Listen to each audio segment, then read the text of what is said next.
ছয় ধরনের নারী কখনো ওয়াইফ হিসেবে পারফেক্টলি তার রোলটা প্লে করতে পারে না। একজন নারীর মাঝে যদি এই ছয়টা বাজে গুণের যে কোনো একটা গুণ পাওয়া যায়, she will never be able to play her role as she should। যতক্ষণ পর্যন্ত সে তার জীবন থেকে এই ছয়টা বাজে গুণকে দূর না করবে, তার সাংসারিক জীবনে সে সুখ খুঁজে পাবে না। এবং আমার কাছে মনে হয় এই ছয়টা গুণ যেই নারী তার জীবন থেকে দূর করবে, তার সাংসারিক জীবনে বারাকাহ দিবে, সুখ দিবে, শান্তি দিবে একজন, তিনি কে?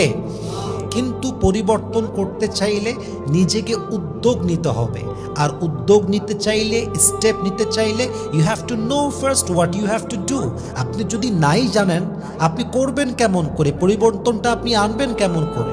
যেমনটা আল্লাহ তাআলা বলেছেন, ইন্নাল্লাহা লা ইউগাইয়িরু মা বিকওমিন হাত্তা ইউগাইয়িরু মা বিআনফুসিহিম। Allah doesn't test anybody's destination until they change themselves. আল্লাহ ততক্ষণ পর্যন্ত একজন বান্দার ভাগ্যের চাকা ঘুরিয়ে দেন না যতক্ষণ পর্যন্ত বান্দা তার নিজের ভাগ্যকে পরিবর্তন করবার জন্য সচেষ্ট না হয়।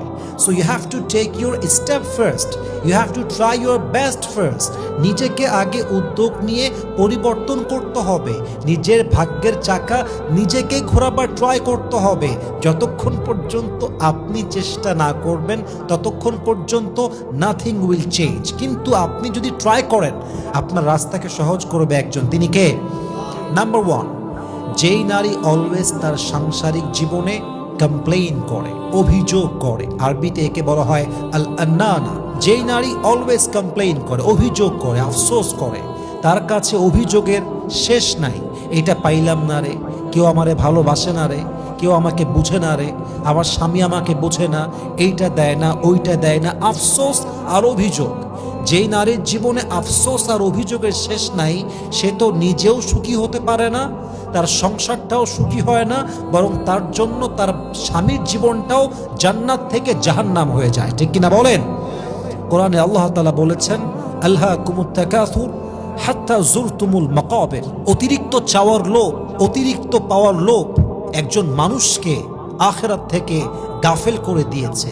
অনেক নারী আজ দেখবেন, যতই দেন, যতই করেন, যতই খাওয়ান, যতই পড়ান, আর যত স্যাক্রিফাইসই করেন না কেন, আপনি তাকে হ্যাপি করতে পারবেন না। তার অভিযোগ, তার কমপ্লেইন, তার আফসোস হয়তো কখনোই শেষ হবে না। এরকম নারী বাংলাদেশে আছে না নাই?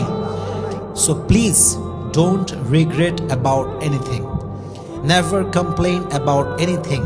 You just have to be grateful to your Lord and your husband. যতদিন বেঁচে আছেন বলবেন, আলহামদুলিল্লাহ, যা পেয়েছি তাতেই আমি খুশি।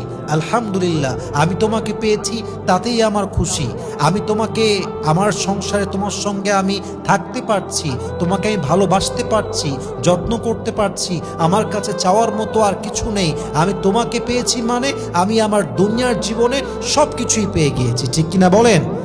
যেই নারী অভিযোগ দূর করতে পারে, কমপ্লেইন দূর করতে পারে, আফসোস দূর করতে পারে, তার সংসারের জীবনটা আল্লাহ তাআলা বরকত দিয়ে ভরে দেয়। আর অভিযোগ থাকে যেখানে, সুখ থাকে না থেকে সেখানে, আফসোস থাকে যেখানে, শান্তি থাকে না সেখানে। অতএব সংসারে সুখী হতে চাইলে আফসোস এবং অভিযোগ দূর করার দরকারটা আছে না নাই? So number 1, never complain about anything.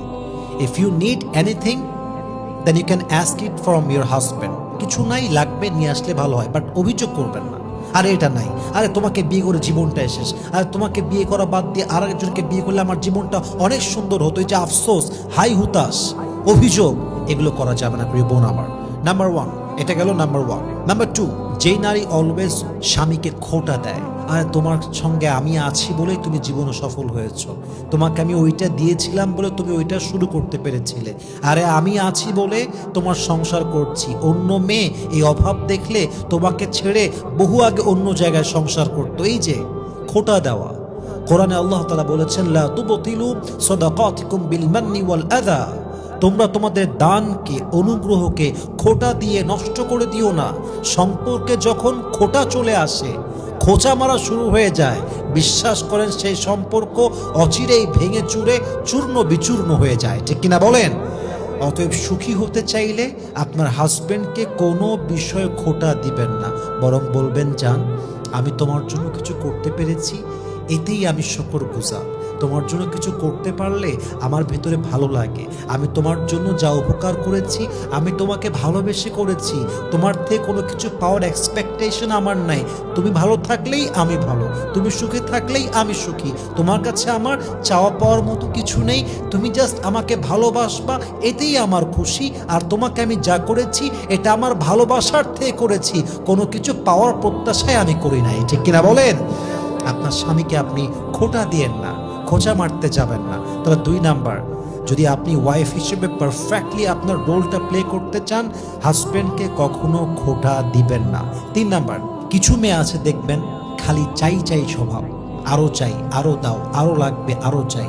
ওয়াইফের বান্ধবীর কাছে দেখবেন 16 প্রো ম্যাক্স আছে, ওরও 16 প্রো ম্যাক্স চাই। ওর কাছে 17 প্রো ম্যাক্স আছে, ওয়াইফ বলবে আমারও চাই। আমার বান্ধবীকে তার স্বামী শাড়ি দিয়েছে অমুক ব্র্যান্ডের, আমাকে দেওয়া লাগবে। আমার বান্ধবীকে তার হাজব্যান্ড অমুক ব্র্যান্ডের বোরকা দিয়েছে, আমাকেও দেওয়া লাগবে। ওই সংসারে অমুক গাড়ি আছে, আমার তাই লাগবে। খালি চাই চাই স্বভাব। এরকম অনেক নারী আছে না নাই?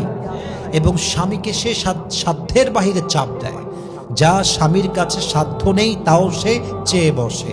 তো যেই নারী অতিরিক্ত ডিমান্ডিং, যে নারীর কাছে চাওয়ার লিস্টের কোনো শেষ নেই, বিশ্বাস করেন সে তার জীবনে কখনো সাংসারিক লাইফে পারফেক্ট ওয়াইফ হতে পারে না, নেককার দিনদার স্ত্রী হতে পারে না।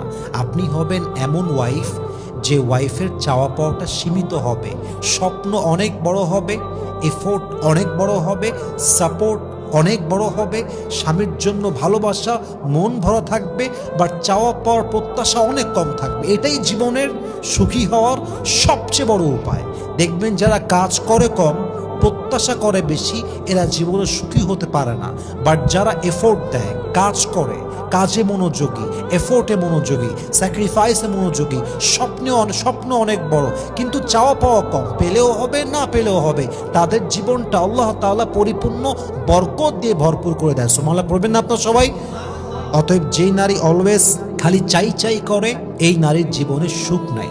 যেই নারী অলওয়েজ ডিমান্ড করে, তার সাংসারিক জীবনে সে কখনো পারফেক্টলি ওয়াইফের রোলটা প্লে করতে পারে না। অতএব প্রিয় বোন আমার, আপনি ডিমান্ডই হবেন না, অতিরিক্ত চাহিদা করবেন না। মাথায় রাখবেন চাহিদার কোনো শেষ নেই। আর যখন স্বামীকে আপনি তার সাধ্যের বাহিরে চাপ দিবেন, একটা সময়ে গিয়ে আপনার স্বামী আপনার উপরে মনটা উঠায় ফেলবে, তার ভালোবাসাটা আপনি আর পাবেন না। আল্লাহ প্রত্যেকটা বোনকে এই ডিমান্ড থেকে হেফাজত করুক, পড়েন সবাই আমিন। 4 নাম্বার, এমন কিছু মেয়ে আছে যাদের মাঝে অতীত না ভুলার গুণ আছে, অতীত সে ভুলতে পারে না। অনেক মেয়ে আছে দেখবেন স্বামীর সাথে সংসার করে, বয়ফ্রেন্ডের সঙ্গে কথা বলে, আগে যে বয়ফ্রেন্ড ছিল তার সাথে। অনেক মেয়ে আছে দেখবেন স্বামীর সঙ্গে সংসার করে, বাট ভালোবাসে তার অত্যাধিক সেই বয়ফ্রেন্ডকে। এরকম মেয়ে বাংলাদেশে আছে না নাই? অলওয়েজ তার বিএফকে সে মিস করে, সে ভাবে হায় হায় এখানে কেন বিয়ে হলো, ওই পুরুষকে আমি কেন হারাই ফেললাম। এখনও তাকেই ভালোবাসে, এখনও তাকেই মিস করে, স্বামীর সাথে ঘুমায় বাট মিস করে থাকে। আমার কাছে মনে হয় এটা বেইমানি, গাদ্দারি আর নিমক হারামি ছাড়া কিছুই হতে পারে না। ঠিক কিনা বলেন?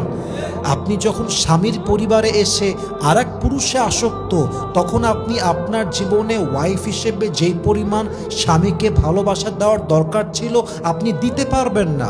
অতএব যে বিএফ আপনাকে বিয়েই করে নাই, যেই বিএফ বীর পুরুষের মতো আপনার পক্ষ নিয়ে আপনার স্বামী হয়ে দাঁড়াতে পারে নাই, বিয়ের প্রস্তাব দিতে পারে নাই, আপনার কাজ পর্যন্ত রিচ করতে পারে নাই, আপনার খারাপ সময়ে সাপোর্ট দিতে পারে নাই, ওই বিএফ তো আপনার স্বামী হওয়ার যোগ্যতাই রাখে না। ঠিক কিনা বলেন? বরং আল্লাহর কাছে শুকরিয়া করেন যে আপনি হারাম থেকে বের হয়ে আজকে হালালে চলে এসেছেন। আপনি শুকরিয়া করেন আপনি হারাম গার্লফ্রেন্ড থেকে আজকে ওয়াইফ হয়ে গিয়েছেন। অতএব যেই নারী অতীত নিয়ে ব্যস্ত থাকে, যেই নারী অতীত নিয়ে পড়ে থাকে, তার সংসারের জীবনে সে কখনো সুখের সন্ধানটা খুঁজে পায় না। ঠিক কিনা? এবং প্রত্যেকটা নারীকে বলবো, যখনই আপনি কবুল বলে ফেলেছেন, অতীতের সব স্মৃতি মুছে ফেলেন। মোবাইল ফোন থেকে, স্ন্যাপ থেকে, হোয়াটসঅ্যাপ থেকে, মেসেঞ্জার থেকে, ফেসবুক থেকে, যত জায়গায় যা ছিল সব ডিলিট দিয়ে দেন। জীবনটাকে নতুন করে শুরু করেন। আপনার সাংসারিক জীবনে বরকত দিবে একজন, তিনি কে? 5 নাম্বার, আল বাররাকা, যেই নারী অলওয়েজ বাহ্যিক সৌন্দর্যে ব্যস্ত থাকে। কিছু নারীদের আছে দেখবেন always makeup, always parlour, always ঠোঁটে লিপস্টিক দেওয়া নিয়ে ব্যস্ত, সারাদিন আয়নার সামনে বসে থাকে, সারাদিন রূপচর্চায় ব্যস্ত থাকে। এরকম নারী বাংলাদেশে আছে না নাই? কিন্তু বাহ্যিক সৌন্দর্যের পাশাপাশি তার যে চরিত্র ভালো করতে হবে, আখলাক ভালো করতে হবে, ব্যবহার ভালো করতে হবে, ওই দিকে তার কোনো ফোকাস নাই। অলওয়েজ মেকআপ নিয়ে ব্যস্ত, অলওয়েজ পার্লারে যাওয়া নিয়ে ব্যস্ত, অলওয়েজ কেমনে নিজের বাহ্যিক রূপকে আরও সুন্দর করা যায় সেই দিকে সে ব্যস্ত। বাট স্বামী খুশি হবে কেমনে, স্বামীকে ভালো করে রান্না করে খাওয়াবো কেমনে, ওই দিকে ফোকাস নাই। স্বামী কোন কাজে হ্যাপি হবে, ওই দিকে ফোকাস নাই। অলওয়েজ মেকআপ নিয়ে ব্যস্ত, পার্লার নিয়ে ব্যস্ত, ক্রিম নিয়ে ব্যস্ত, অলওয়েজ বাহ্যিক রূপচর্চায় ব্যস্ত। এমন নারী কখনো সাংসারিক জীবনে সুখী হতে পারে না। প্রিয় বোন, আপনার জন্য রূপচর্চা ইম্পর্টেন্ট, এটাকে আমি কখনোই প্রায়োরিটি লিস্টের বাইরে রাখছি না। বাট আপনার রূপচর্চার পাশাপাশি চারিত্রিক অবস্থানকে আরও সুন্দর করতে হবে, আপনার ব্যবহারকে আরও সুন্দর করতে হবে। আপনার রূপচর্চার পাশাপাশি জাস্ট রূপচর্চা করলেই হবে না, এবং আপনার স্বামী কিসে খুশি হয়, কোনটা করলে আপনাকে আরও ভালোবাসে, আপনার ব্যবহারটা আরও সুন্দর করা যায় কি না, এই দিকে ফোকাস করার দরকারটা আছে না নাই? অলওয়েজ বাহ্যিক রূপচর্চায় ব্যস্ত থাকবেন না, এটা কোনো ভালো ওয়াইফের নিদর্শন হতে পারে না। 6 নাম্বার, যেই নারী আশাদ্দাকা, অলওয়েজ ঝগড়া করে, অলওয়েজ রুডলি বিহেভ করে, যেই নারী অলওয়েজ স্বামীর সঙ্গে বাজে ভাষায় কথা বলে। এরকম নারী বাংলাদেশে আছে না নাই? সবার সঙ্গে সে ভালোভাবে কথা বলে, বাট স্বামীর সঙ্গে গেলেই গালিগালাজ, বাজে বিহেভ করা, উল্টাপাল্টা কথা বলা। ইভেন সে বোঝে না যে একটা কথার আঘাত বছর বছরের সম্পর্ককে তিলে তিলে নষ্ট করে দেয়। একটা কথার আঘাত তীরের আঘাতের চাইতে আরও বেশি আঘাত। আপনি যখন কথা বলছেন, ওয়াকুলু লিন্নাসি হুসনা, সুন্দর করে কথা বলবেন, ভালো ভাষায় কথা বলবেন। আপনি যখন নরম ভাষায় কথা বলবেন, সুন্দর ভাষায় কথা বলবেন, আপনার স্বামীর হৃদয়ে আপনার জন্য ভালোবাসা দিবে একজন, তিনি কে? অতএব অলওয়েজ কমপ্লেইন করবেন না, অলওয়েজ আফসোস করবেন না, স্বামীকে খোঁটা দিবেন না, অতিরিক্ত ডিমান্ডি হবেন না, অতীত নিয়ে পড়ে থাকবেন না, বাহ্যিক রূপচর্চায় পুরো জীবনটাকে বিলীন করে দিবেন না, স্বামীর সঙ্গে বাজে ভাষায় কথা বলবেন না, আনুগত্যশীল হবেন, অলওয়েজ স্বামীর কথা মেনে চলবেন, চরিত্র ঠিক করবেন, আখলাক ঠিক করবেন, নামাজি হবেন, দোয়া করবেন, চরিত্রবান হবেন। আপনার জীবনটা সুখময় করবে একজন, তিনি কে?